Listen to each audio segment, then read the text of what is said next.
बिस्मिल्लाहिर्रहमानिर्रहीम अस्सलाम वालेकुम। डियर स्टूडेंट्स, आप जानते हैं कि मैंने एक पिछले लेक्चर के अंदर आपको बताया कि आपको मैंने एक आउटलाइन दी कि मैंने इस चीज़ को कवर कराना है, तहसीलदार, नायब तहसीलदार और सब इंस्पेक्टर की इंग्लिश की तैयारी के लिए। उसमें मैंने आपको एक प्लान दिया कि किस प्लान के तहत मैं आपको तैयारी कराने जा रहा हूँ।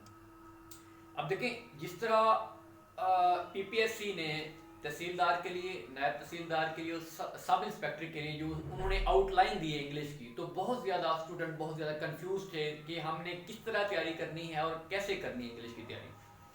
तो उसी कन्फ्यूजन को दूर करने के लिए मैंने सोचा कि मैं आपको एक ऐसा प्लान दूं जिसके तहत आप तैयारी भी करें और मैं आपको एक गाइड भी करता जाऊंगा और किस तरह आप उसकी तैयारी को कंटिन्यू करेंगे। तो इसमें जो मैंने पहले चीज़ बताई थी वो थी, क्योंकि उन्होंने कंप्रीहेंशन और जो है ना जो कंपोजिशन थी इंग्लिश की उसने वो दे दिया। अब मोस्टली स्टूडेंट्स इस वजह से कंफ्यूज हैं कि कंपोजिशन क्या है। अगर आप CSS PMS का पास पेपर्स उठाकर देखें तो आपको आइडिया हो जाएगा कि वो कंपोजिशन के बारे में क्या कह रहे हैं, कंपोजिशन क्या होती है। अब देखो, जैसे लफ्ज से रह रहे कंपोजिशन मीन्स कि एक सेंटेंस जो है, सेंटेंस कितने कौन कौन से वर्ड से मिलकर बना होता है वो उसकी कंपोजिशन है, ठीक है ना। अब जैसा कि सेंटेंस की डेफिनेशन है, आप जानते हैं कि ग्रुप ऑफ वर्ड्स, जब ग्रुप ऑफ वर्ड्स मिलते हैं आपस में वो एक पर्टिकुलर मीनिंग देते हैं जो अंडरस्टैंडेबल होता है, उसको हम सेंटेंस कहते हैं। अब उस सेंटेंस के अंदर जितने वर्ड इस्तेमाल हुए हैं वो असल में उसकी कंपोजिशन है, किसकी, उस सेंटेंस की कंपोजिशन है। अब उसमें क्या क्या चीजें आ सकती हैं। अब उस कंपोजिशन में टेंसेस आ सकते हैं, टेंसेस के बाद क्या आ सकता है, एक्टिव वाइज, पैसिव वाइज आ सकता है, डायरेक्ट इनडायरेक्ट आ सकती है, और इडियम्स आ सकते हैं, फ्रेजल वर्ब्स आ सकते हैं, पेयर ऑफ वर्ड आ सकते हैं, और इसके अलावा जो है ना करेक्शन आ सकती है। ये कुछ चीजें हैं, और इसके अलावा इडियम, प्रोवर्ब ये भी आपने करने हैं, एंटोनिम, सिनोनिम ये भी आपने करने हैं इसके अंदर। तो उसी लिहाज से मैं आपको डेली बेस पे 10 synonym, antonym according to PPSC papers जो आपको प्रोवाइड करूंगा। ये आपको ना सिर्फ पीपीएससी का जो पेपर है तहसीलदार का, नायब तहसीलदार का, पीपीएससी का, बाकी भी जितनी सीट्स आएंगी उसमें भी ये आपको चीजें बहुत ज्यादा हेल्पफुल साबित होंगी। चलते हैं, और इस जो मैंने पीछे देख रहे हैं मैंने लिखे हुए हैं सिनोनिम, एंटोनिम मैंने दोनों लिखे हुए हैं, इनको आप फॉलो कर सकते हैं, इनकी प्रैक्टिस कर सकते हैं। इसी तरह के अब मैंने जहां पे लिखा हुआ है कर्सरी, अब कर्सरी को आपने खुद इस पे गूगल पे टाइप करना है, उसके सिनोनिम, एंटोनिम्स खुद भी लिखने हैं ताकि आपको आइडिया हो कि इसका मतलब क्या है।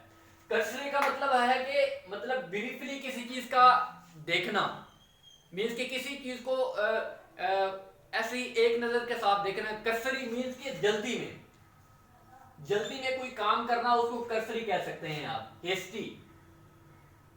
और आगे है अनथिंकिंग, ये इसका सिनोनिम है। अब अनथिंकिंग किस तरह है, कर्सरी मीन्स के बगैर सोचे समझे, बस ऐसे ही निगाह पड़ गई। अब आगे है इनअटेंटिव। अब अटेंटिव क्या होता है, तवज्जो, मगर बगैर तवज्जो के कोई चीज ऐसे जावरा करना, बगैर तवज्जो के ऐसे ही, मतलब कि उसको एक जल्दी में किसी चीज का जायजा लेने को कर्सरी कहते हैं। अब आगे क्या है, इसका जो एंटोनिम है वो है थारो, मीन्स के मुकम्मल जायजा लेना। मैंने किसी जगह का मुकम्मल थारोली उसका जायजा लिया, थारोली मुकम्मल तौर पे। और जो है ना पार्शली जो है, जिसको आप इनअटेंटिवली कह सकते हैं, अनथिंकिंग भी कह सकते हैं, हेस्टी भी कह सकते हैं, ये इसके सारे सिनोनिम हैं। और इसके पेनस्टेकिंग ये इसका एंटोनिम है। अब आगे है फ्रॉडुलेंट। अब फ्रॉडुलेंट क्या होता है, ये एडजेक्टिव है। अब कर्सरी भी एडजेक्टिव है, ये भी एडजेक्टिव है ग्रामेटिकली लिहाज से कर देखा जाए। अब इसका क्या है, डिसऑनेस्ट। अब इस डिसऑनेस्ट का जो एंटोनिम है वो क्या बनेगा, ऑनेस्ट, मींस के फ्रॉडुलेंट और ऑनेस्ट। ट्रस्टवर्दी इसका एंटोनिम है, ट्रस्टवर्दी में लिखा हुआ है, देखें। अब आगे है करप्ट, देखो ना, फ्रॉडुलेंट, करप्ट, उसके साथ चीटिंग। आप मजीद भी देख सकते हैं इसके अलावा। अब आगे जो लफ्ज है वो है एग्राइव, गमज़दा। अब गम का जो एंटोनिम होता है गम खुशी, मींस के प्लीज, हैप्पी। तो इसका क्या हुआ, एंटोनिम क्या हुआ, प्लीज या हैप्पी। इसका जो सिनोनिम हुआ वो है डिस्ट्रेस्ड, डिस्ट्रेस्ड, डिसकंटेंटेड। अब कंटेंट क्या होता है, मुतमईन होना। डिसकंटेंटेड, मुतमईन ना होना, उसका क्या है, एंटोनिम है। अब आगे है बिगॉटेड। ये वो लफ्ज हैं जो मोस्टली इस्तेमाल होते हैं और मोस्टली पेपर्स के अंदर पूछे जाते हैं। अब बिगॉटेड का मतलब क्या है, बाइस्ड हो जाना, किसी के साथ मुतासिब रवैया इख्तियार करना, वन साइडेड हो जाना, नैरो माइंडेड हो जाना। अब ये क्या है, प्रेजुडिस। इसका क्या है, इसका सिनोनिम है। आगे है बाइस्ड, बाइस्ड भी इसका क्या है, सिनोनिम है, मतलब मुतासिब हो जाना। आगे क्या है, पार्शियल। अब इसका जो एंटोनिम बनेगा वो बनेगा open, open mindedness, open minded.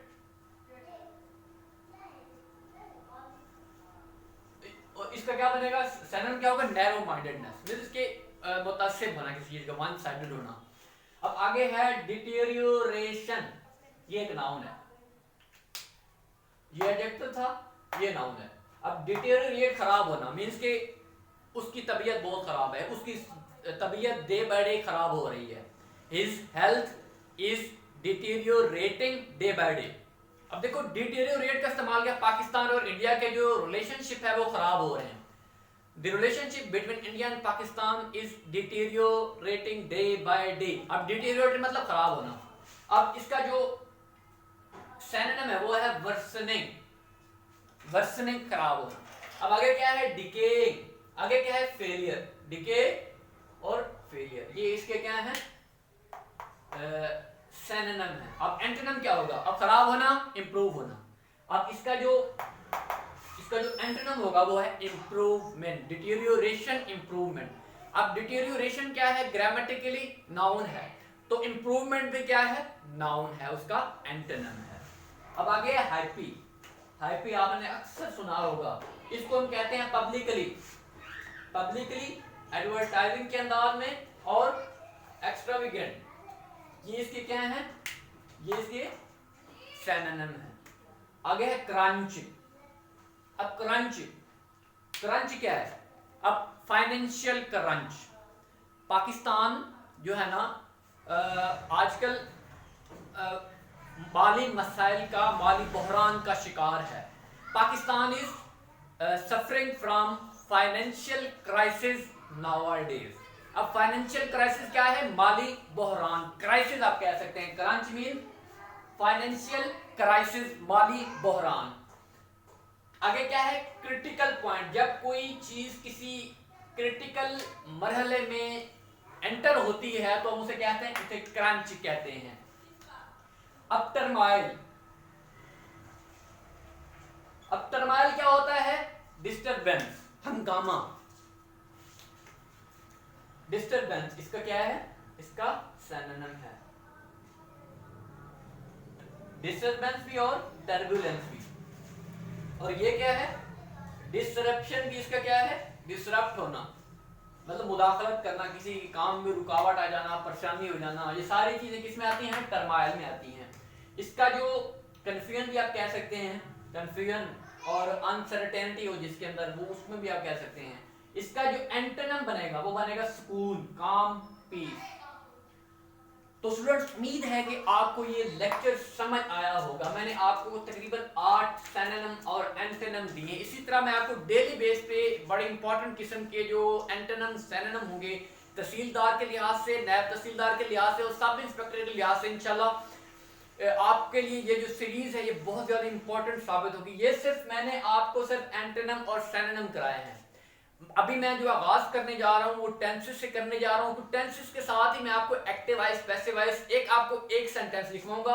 उसी एक सेंटेंस के अंदर ही मैं आपको अफर्मेटिव, नेगेटिव और इंट्रोगेटिव और नेगेटिव इंट्रोगेटिव, इन सब का एक स्ट्रक्चर दे दूं, क्योंकि अब जब आपको स्ट्रक्चर समझ आ जाएगा तो आप इजीली एमसीक्यूज के अंदर फिक्रे को आइडेंटिफाई करने के काबिल हो जाएंगे।